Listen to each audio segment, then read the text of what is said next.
Penegakan hukum terhadap kasus pagar laut tidak secepat penegakan hukum terhadap kasus prostitusi dan video asusila.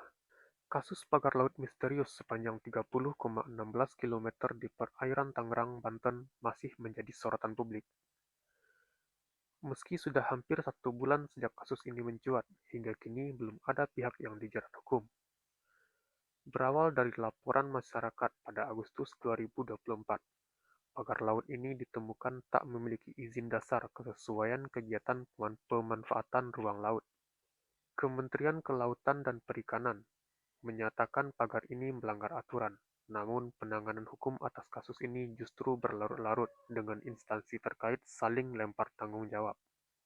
Kementerian ATR BPN mengungkapkan bahwa pagar laut telah bersertifikat hak guna bangunan.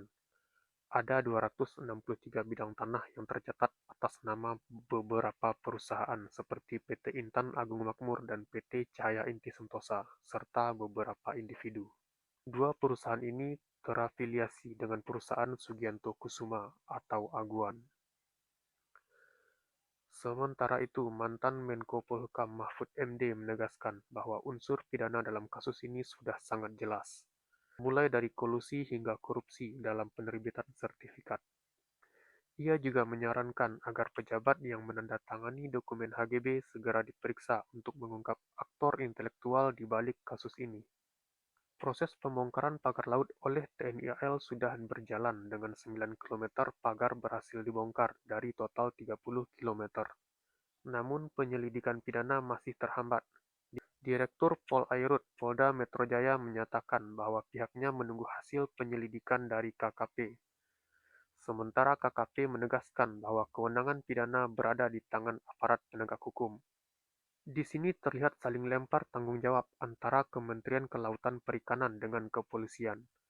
Penegakan hukum dalam kasus pagar laut ini tidak secepat penegakan hukum terhadap pelaku prostitusi dan video asusila lainnya. Pengamat kepolisian Bambang Rukminto dari ISES mempertanyakan sikap Polri yang terkesan diam dalam kasus ini.